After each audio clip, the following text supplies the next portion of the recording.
श्रीमद् भागवत गीता में भगवान श्री कृष्ण कहते हैं कि जीवन में कुछ भी स्थायी नहीं है, इसलिए स्वयं को अधिक तनावग्रस्त न करें। किसी के साथ चलने से ना तो कोई खुशी मिलती है और ना ही लक्ष्य। इसलिए मनुष्य को सदैव अपने कर्मों पर विश्वास करते हुए अकेले चलते रहना चाहिए। भगवान श्री कृष्ण कहते हैं कि परिस्थितियां चाहे कितनी भी खराब हों, वो हमेशा एक जैसी नहीं रहती हैं, वो बदलती जरूर हैं। इसलिए मनुष्य को बहुत धैर्य और हिम्मत से काम लेना चाहिए। श्री कृष्ण कहते हैं कि ईश्वर कभी भी किसी व्यक्ति के साथ नाइंसाफी नहीं करता, वो उसको केवल वही देता है जिसके वह लायक है।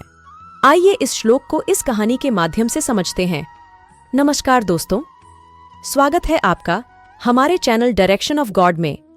दोस्तों, इंसान में बहुत क्षमता होती है, वो जो चाहे कर सकता है, लेकिन वो अपनी इस क्षमता का इस्तेमाल नहीं करता, क्योंकि इंसान हमेशा मेहनत करने से बचता रहता है। वो हमेशा उसी रास्तों को चुनता है जो आसान होते हैं। आज की कहानी भी उन्हीं लोगों के लिए है जो मेहनत करने से डरते हैं और जीवन चलाने के लिए आसान रास्तों का चुनाव करते हैं, लेकिन जब वे मेहनत करते हैं तो कैसे उनकी किस्मत बदल जाती है। एक समय की बात है, एक गुरु और शिष्य कहीं जा रहे थे। उन दोनों को रास्ते में बहुत प्यास लगी, लेकिन उन्हें कहीं पानी नहीं मिल रहा था। बहुत भटकने के बाद उन्हें एक झोपड़ी दिखी। वह दोनों झोपड़ी की तरफ बढ़े।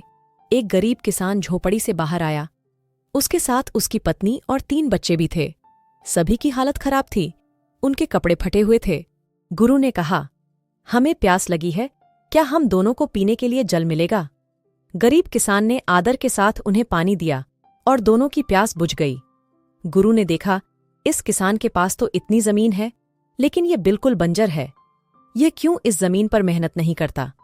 रात बहुत हो चुकी थी, इसलिए किसान ने दोनों को रात में अपनी झोपड़ी में विश्राम करने को कहा।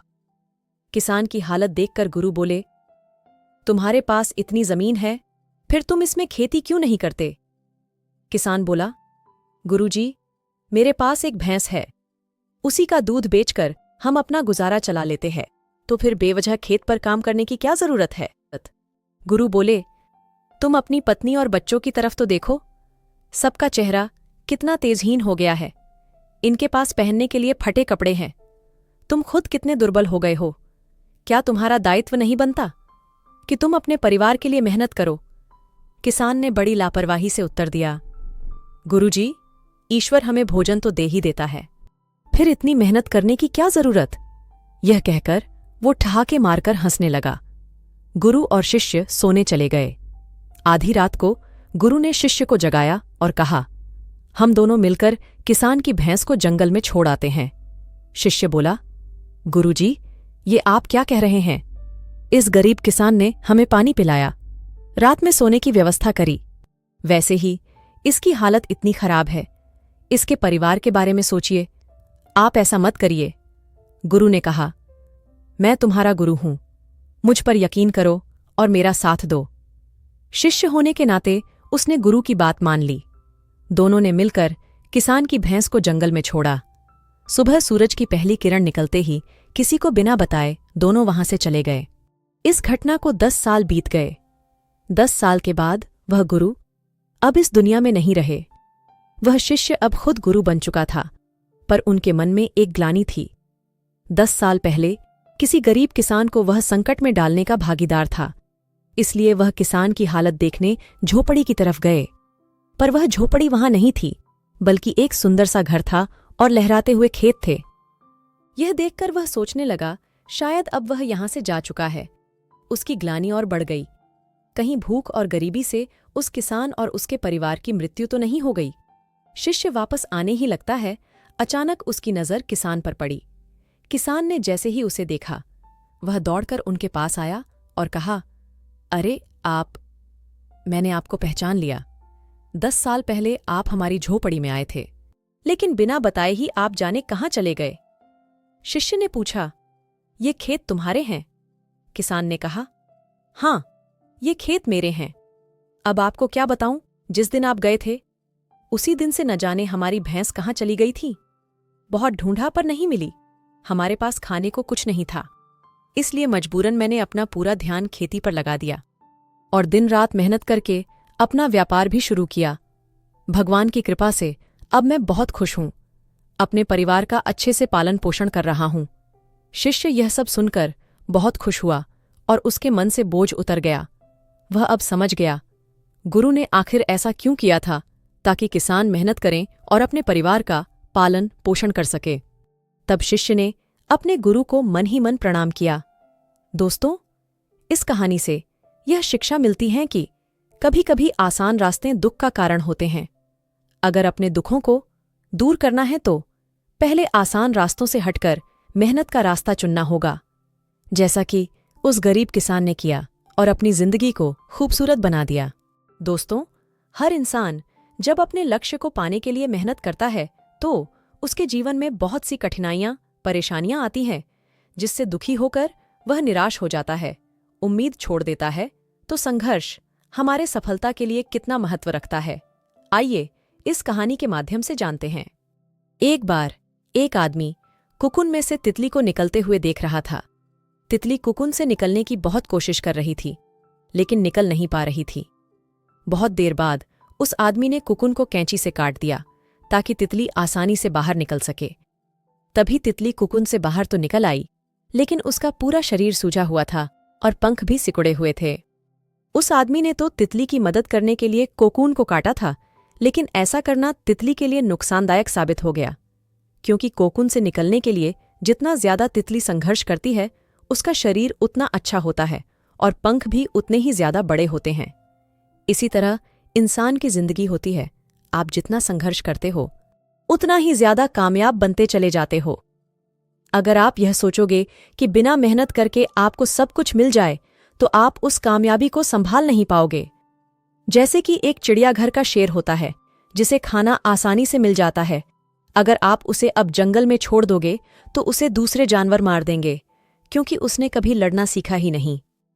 दोस्तों, मेहनत और संघर्ष तो हर कोई करता है, पर उनमें कुछ ही सफल होते हैं। ज्यादातर लोग असफल हो जाते हैं। ऐसा इसलिए कि उन्हें सही दिशा का ज्ञान नहीं होता। तो दोस्तों, कैसे अपनी बुद्धि का इस्तेमाल करते हुए सही दिशा में मेहनत कर सफलता प्राप्त करते हैं, आइए इस कहानी के माध्यम से जानते हैं। एक दिन स्वर्गलोक में कर्म, भाग्य और बुद्धि, यह तीनों चर्चा कर रहे थे, कौन सबसे बड़ा है। कुछ दिन बीत गए, लेकिन फिर भी यह तीनों इस बात का निर्णय नहीं कर पाए कि कौन बड़ा है। एक दिन नारद मुनि पास से गुजर रहे थे तो उन्होंने देखा कर्म, भाग्य और बुद्धि आपस में किसी बात को लेकर झगड़ रहे हैं। तो नारद मुनि तीनों के पास गए और पूछा, आप तीनों किस बात पर इतना झगड़ रहे हो। तब कर्म, भाग्य और बुद्धि ने बोला, हे नारद मुनि, अब आप ही विचार कीजिए कि हम तीनों में से कौन महान है। नारद मुनि ने हंसते हुए कहा, ठीक है, लेकिन इसके लिए आप तीनों को पृथ्वीलोक में जाना होगा और 1 सप्ताह तक साधारण इंसान के साथ रहना होगा। आप तीनों में से जिसके प्रभाव से उस इंसान का भला होगा, उसी को महान घोषित किया जाएगा। यह सुनकर तीनों पृथ्वीलोक में जाने के लिए राजी हो गए। जब तीनों पृथ्वीलोक में आए तो उन्होंने जंगल में एक गरीब इंसान को पेड़ काटते हुए देखा। उन तीनों को लगा यही सही इंसान है जिसके शरीर में प्रवेश करके हम अपनी महानता सिद्ध कर सकते हैं। कर्म, भाग्य और बुद्धि ने आपस में बातें करके यह निर्णय लिया कि वे 1 सप्ताह करके इस इंसान के शरीर में रहेंगे और जिसके प्रभाव से इस इंसान का भला होगा, उसे ही महान माना जाएगा। कर्म बोला, सबसे पहले मैं जाऊंगा और उस इंसान का भला करूंगा। कर्म के उस इंसान में प्रवेश करते ही उसका कर्म क्षमता दुगना हो गया और वो प्रतिदिन जितना लकड़ी काटता था, उससे ज्यादा काटने लगा। ये देखकर वह इंसान बहुत खुश हुआ। पहले से ज्यादा लकड़ी तो वह काट लेता था, लेकिन वह उतना ही लकड़ी बाजार ले जाकर बेच पाता था जितना कि वह पहले बेचता था, क्योंकि ज्यादा लकड़ी ले जाने के लिए उसके पास कोई सामान नहीं था। इसी तरह 7 दिन तक उसने ज्यादा लकड़ी तो काट लिया, लेकिन उन सब को बेच नहीं पाया और उसकी हालत में कोई सुधार नहीं आया। 7 दिन बाद कर्म उसके शरीर से बाहर आ गया और निराश होकर स्वर्ग चला गया। यह देखकर भाग्य बोला, कर्म तो उसको धनवान नहीं बना सका, अब मैं उसको धनवान बनाऊंगा। यह कहकर भाग्य उस गरीब इंसान के शरीर में प्रवेश कर गया। भाग्य के शरीर में प्रवेश करने के कुछ देर बाद जंगल में उस गरीब इंसान को बहुत सारा धन मिला। उस धन को पाकर वह खुशी से झूमने लगा। धन को कैसे संभाल कर रखते हैं और कैसे सही जगह पर उपयोग करते हैं, इसका ज्ञान उसको नहीं था और उसने सारा धन खर्च कर दिया। 7 दिन बाद भाग्य ने भी उसका साथ छोड़ दिया और निराश होकर स्वर्ग चला गया। तब बुद्धि ने भाग्य से कहा, देखना मैं इसे कैसे धनवान बनाता हूं। बुद्धि के उस इंसान के मस्तिष्क में प्रवेश करते ही उसको ज्ञान की प्राप्ति हुई। उसने अपनी कुल्हाड़ी की धार तेज की और जंगल चला गया लकड़ी काटने। आज उसने पिछले दिन से कुछ ज्यादा लकड़ी काटी और सारे लकड़ी को एक रस्सी से बांधकर खींचते हुए बाजार ले गया। उसने पहले से आज थोड़ा ज्यादा पैसा कमाया और उस पैसे से उसने और एक कुल्हाड़ी खरीद ली। अब उसके पास 2-2 कुल्हाड़ी थे और जब लकड़ी काटते काटते एक कुल्हाड़ी की धार खत्म हो जाती तो वह दूसरी कुल्हाड़ी के इस्तेमाल करके लकड़ी काटता। इससे वह पहले से बहुत ज्यादा लकड़ी काट पाता था। इन सब लकड़ियों को बेचकर वह पहले से ज्यादा पैसे कमाने लगा। अब उसके पास उस पैसे को सही जगह खर्च करने का ज्ञान था। देखते देखते 7 दिन में ज्ञान की मदद से उसने बहुत पैसे कमा लिया। 7 दिन बाद बुद्धि का समय खत्म हुआ और वह वापस स्वर्ग चला गया।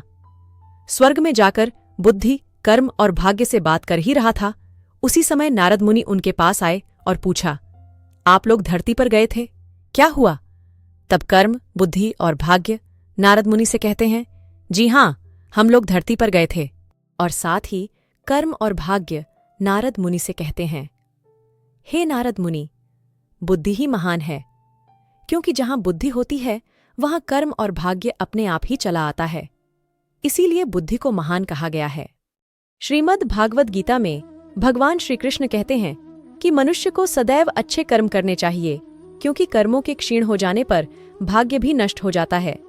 जिस मनुष्य का अपने कर्मों पर अटूट विश्वास होता है और जो मनुष्य अपने कर्मों पर सदा अडिग रहता है, वही मनुष्य जीवन में सफल होता है। भगवान श्री कृष्ण कहते हैं कि हर व्यक्ति को बिना कुछ सोचे समझे सिर्फ कर्म के मार्ग पर चलते रहना चाहिए। जो मनुष्य कर्म किए बिना सिर्फ फल की चिंता करता है, उसे जीवन में सिर्फ असफलता ही प्राप्त होती है। भगवान श्री कृष्ण कहते हैं कि कभी भी किसी काम को टालना नहीं चाहिए। निश्चित समय पर अपने काम को पूरा कर लेना चाहिए। अगर कोई व्यक्ति ऐसा करता है तो वो हमेशा सफलता को प्राप्त करता है। वहीं अगर आप हमेशा अपने कर्म से भागते रहेंगे तो आप जीवन में सफलता हासिल नहीं कर पाएंगे। गीता में कहा गया है कि यदि व्यक्ति का कर्म सही दिशा में हो तो वह बड़ी से बड़ी मुश्किल का सामना भी आसानी से कर लेता है और कभी उसे असफलता का सामना नहीं करना पड़ता है। भगवान श्री कृष्ण कहते हैं कि जरूरी नहीं है कि हर व्यक्ति हर काम में माहिर हो या वो सभी कार्यों को सही तरीके से करें। इसलिए अपनी शक्ति पहचानें और उसी काम को करने का प्रयास करें जिसमें आप अच्छे हैं। इससे भी आपकी सफलता निश्चित है। कभी कभी हम लोग सोचते हैं कि हम बनना ये चाहते थे और बन ये गए हैं, लेकिन भगवान श्री कृष्ण कहते हैं कि आप वही जीवन में कर पाते हैं जिसके लिए धरती पर आपका जन्म हुआ है। भगवान श्री कृष्ण कहते हैं, डर लगने में कोई बुराई नहीं है, लेकिन उस डर को कभी भी खुद पर हावी न होने दें। खुद पर काबू रखकर ही सफलता को पाना संभव है। व्यक्ति का मस्तिष्क तभी तक उसका मित्र है जब तक वह उसके नियंत्रण में है। जब आपका दिमाग आपके नियंत्रण से बाहर हो जाता है तो वही उसका सबसे बड़ा शत्रु भी बन जाता है। इसीलिए जब तक आप सही है और जीवन में कोई गलती नहीं करते हैं तो आप किसी से बिल्कुल भी न डरे। भागवत गीता के अनुसार किसी भी व्यक्ति को खुद से बेहतर कोई नहीं जान सकता, इसलिए स्वयं का आकलन करना बेहद जरूरी है। हम लोगों को हमेशा लगता है कि वो काम नहीं कर सकते हैं जो कोई दूसरा करता है। गीता के अनुसार जो भी व्यक्ति अपने गुणों और कमियों को जान लेता है वह अपने व्यक्तित्व का निर्माण करके हर काम में सफलता प्राप्त कर सकता है। श्री कृष्ण कहते हैं कि कई बार हमारा मन ही हमारे दुखों का कारण बन जाता है। गीता के अनुसार जिस व्यक्ति ने अपने मन पर काबू पा लिया, उसे नियंत्रित करने की कला सीख लिया है, तो वह मन में पैदा होने वाली बेकार की चिंताओं और इच्छाओं से भी दूर रहता है। इसके साथ ही व्यक्ति अपने लक्ष्य को भी आसानी से प्राप्त कर लेता है।